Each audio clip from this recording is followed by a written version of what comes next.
join us when they wake up. Coffee. This is time 5 in the program. We are talking about European imaginaries and national identity, clash or adaptation.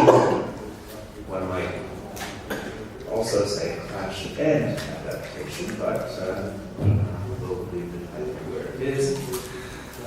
We have 3 speakers on the panel, but we are adding Josef Boros from yesterday afternoon because in the manner of things, flights get delayed, people come later than they thought, and we thought, and so we'll do that. Each speaker, I hope, will have, the program says 20 minutes, but since there are 4 of us, if you can squeeze it down to 15, I would be grateful. This is a request, not an instruction. We will proceed in the order of the program. So we will start with აბელ and poleze. We will go on to Jan and the joint third paper will be presented by Jan, and then we'll go to Josef Boros at number 4. Since time is short, I think we should start without delay. So, აბელ.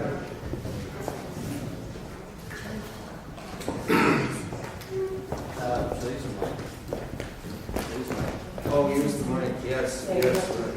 It's a national security requirement.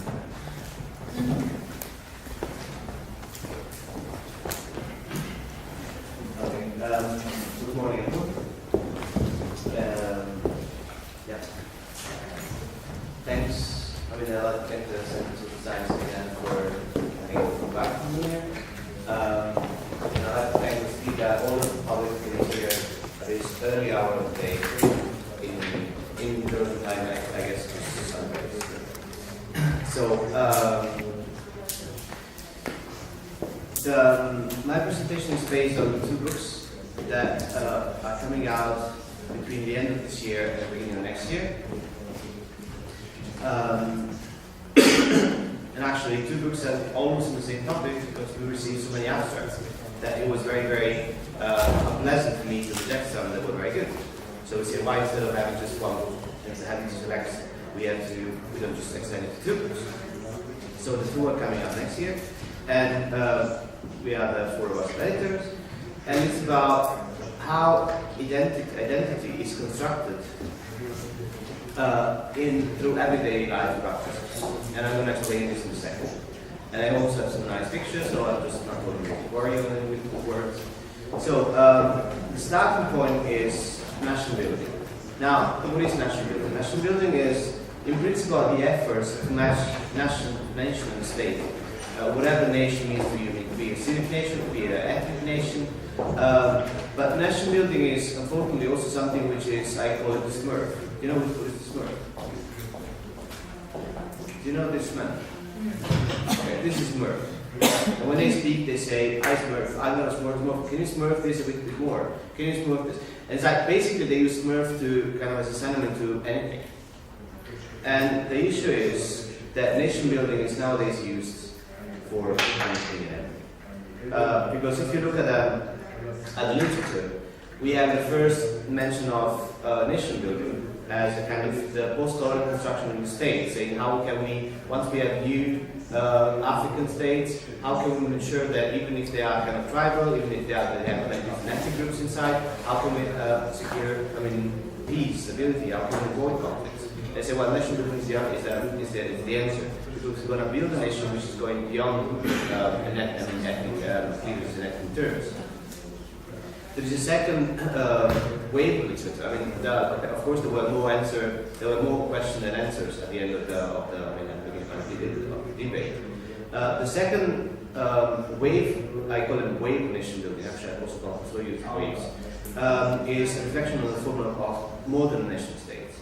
And nation building is a word that's never mentioned, but actually, the way the discourse is constructed, you would see that it's a way for, to try to match the national territory with, the ethnic with the national territory, the nation with it.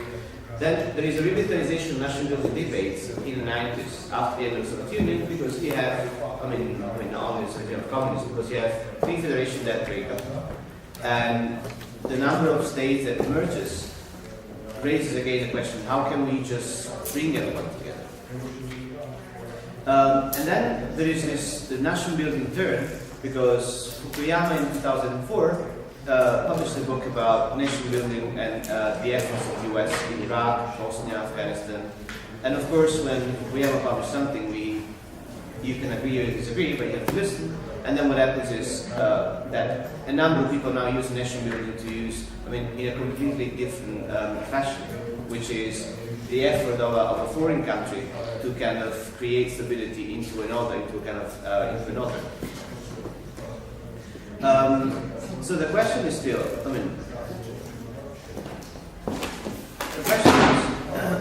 most of nation building literature has an approach that I define top down. So it's basically the elites, and the elites are in charge of building the nation. Nation building could be defined as, I define in my doctoral thesis as once you have different identity is constructed, is constructed through they use different markers, and now nation building are the efforts of the political elites to direct people to use certain markers instead of others in order to kind of feel belonging to a national community. The problem is, and the question is, what do people do while kind of elites are building the nation? Are we assuming that the people are kind of passive takers, so that the elites are saying, you have to take this marker, this marker, this marker, and the people just diligently say, yes, we have to do this, we have to do this. Or the people also have agency in the construction of the nation. So can they respond? Can they say, actually, we don't agree with this marker, we agree with this marker, but actually, we don't agree with this marker, we create our own marker?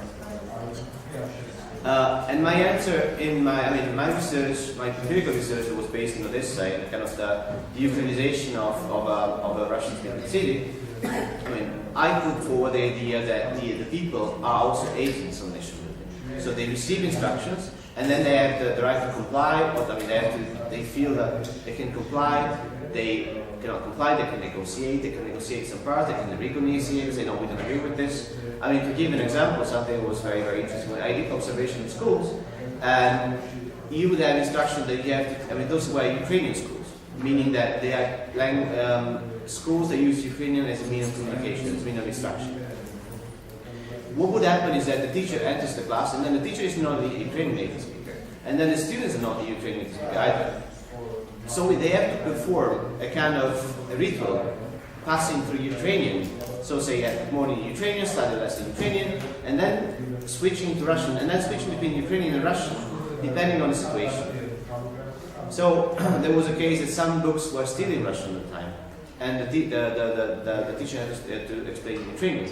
So they had to choose. They had the choice not to use the books actually. So even if the ministry is saying you have to use those books, they would say yes, but the material is not really useful. I'm going to take things from the internet.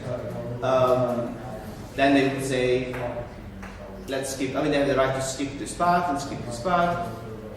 And then also very interesting was the fact that when there was a question, the students were likely to answer in a different language depending on where the answer was coming from. So if the student could remember the question from the answer from the book, they would probably respond in Ukrainian. But if the student would get there intuitively, they would guess they would answer in Russian. So through this kind of performances, what I argued was that by doing this, Ukrainian identity was becoming more accessible. Because sticking to a version where you have to use Ukrainian every day, in every moment, and very, very, very strict, would not make people who are Russian speakers comfortable. Whereas the use of Ukrainian, which is kind of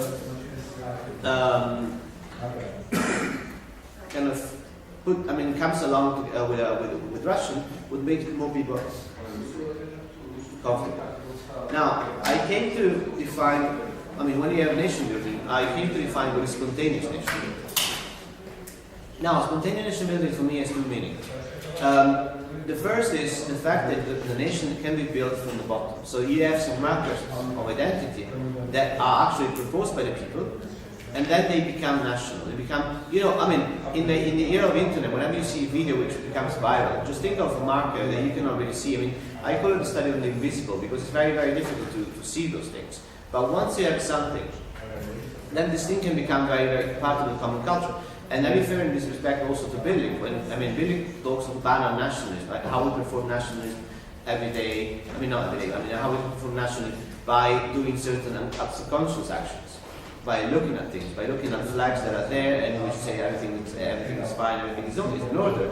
And I would say yes, but those markers can also come from the people themselves. The other thing is, whenever there is a marker that was not created as a marker.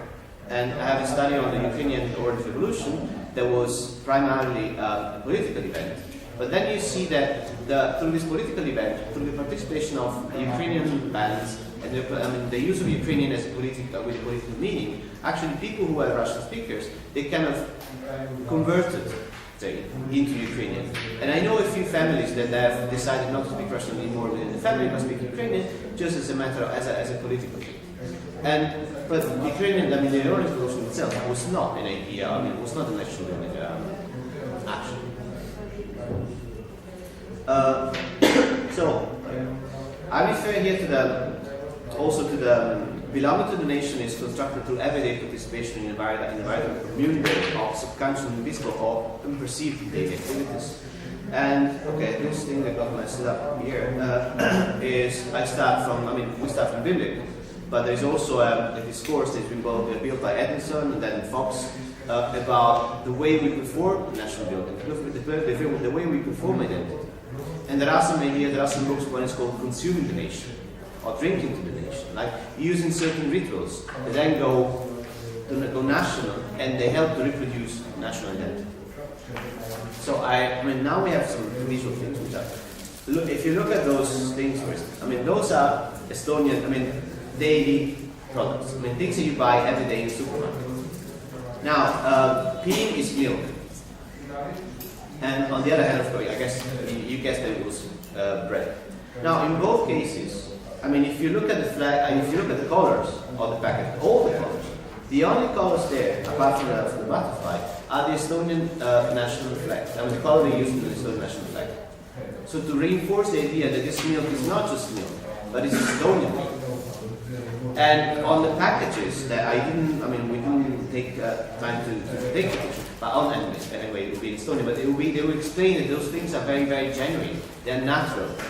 They stress that the kind of, Estonians, they've been constructing an identity also based on their relationship with nature, which is partly based on historical ideas, because most, if you think of most Estonian surnames, they are surnames of plants, trees, kind of natural elements. But they also been building on this, constructing identity in a kind of in a relation they have with nature. Another example is have you been to the Baltics in general? Yeah. So this is the interior of a restaurant, which is a chain. It's called Lido, and it's a Latvian restaurant. Now, Latvian restaurant, they've been building this environment inside as a kind of Latvian countryside, claiming that this is the real Latvia. Claiming that they're serving kind of foods from the region, even if food from the region could be shashliki, it could be plov, but they also sell very, very traditional Latvian things.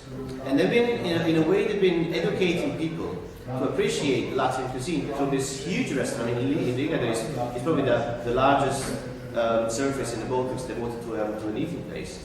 This is a small one in a center of it. But you will see that all the motifs that you see here are recalling kind of rural Baltic and in particular Latvian life. Or at least they claim it. And then you have the nation, which is built also through, we have a research on tourism branding and the nation building in Estonia, which is when you're branding the nation, when you're kind of creating a branding strategy to attract people to Estonia, you're also constructing an idea of the nation. And by constructing this, I mean, actually, it's a useful thing. I mean, I construct an idea, I convince you that this idea is true, you come to my place, you say this idea is true, and I convince myself that actually this is true.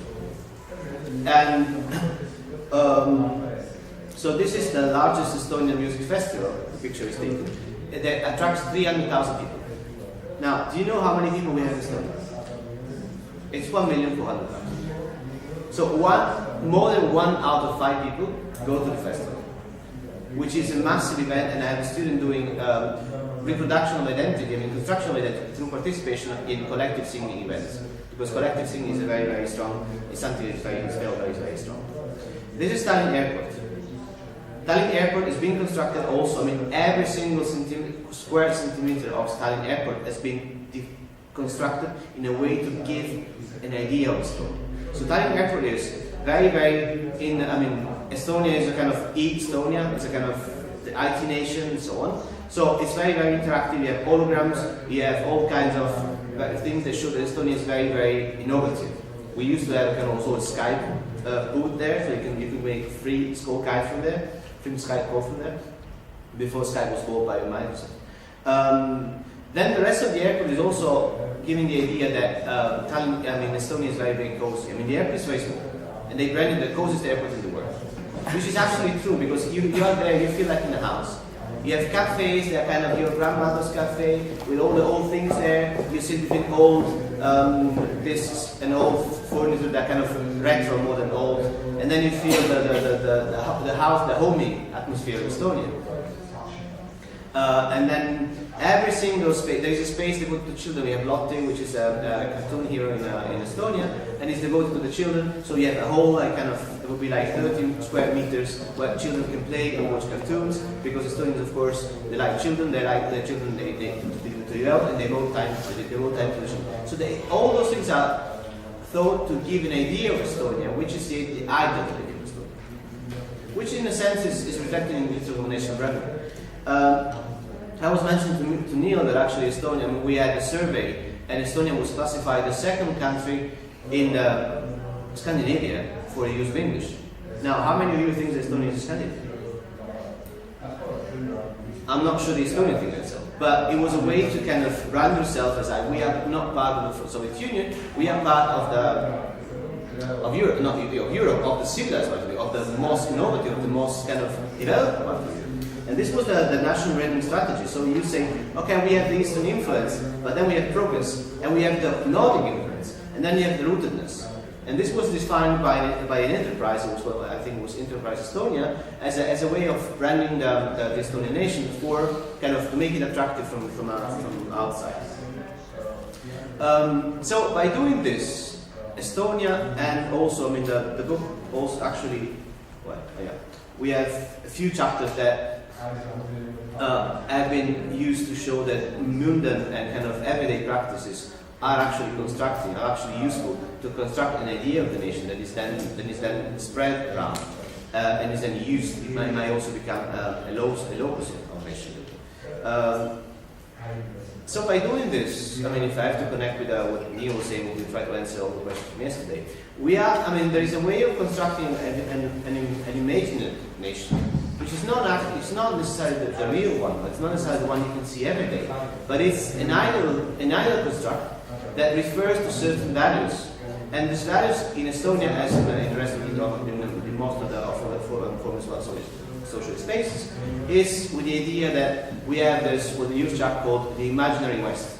So you go and you say, okay, we are kind of getting inspired from the West. So, I'm sure you're familiar with the idea of Euromond. Now, I don't know how many of you have seen Euromond everywhere else than in Virginia.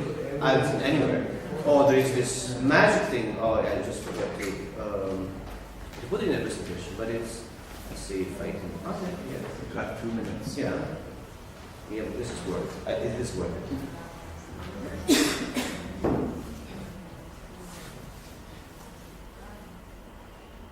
So, this is called Francuski balkon. No, it's not this one.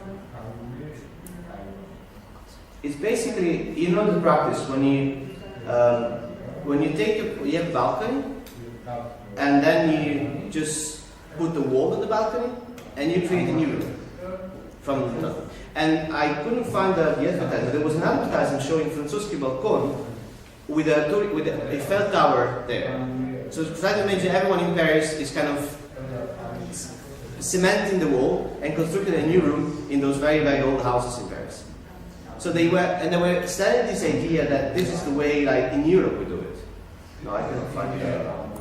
But I guess, I mean, at least the Georgians and people, you know, it's a Francuski balcon. When you just destroy the harmony of the building by just gaining like 2 or 3 square, 5, 6 square meters. So you have this thing. I mean, who in France is going to use the Francuski balcon? And it's the same for now for the Euro. It's the same for nothing. So we are also, we are constructing an idea of the West which is very, very imaginary, and we are trying to perform according to the standards that we imagine are.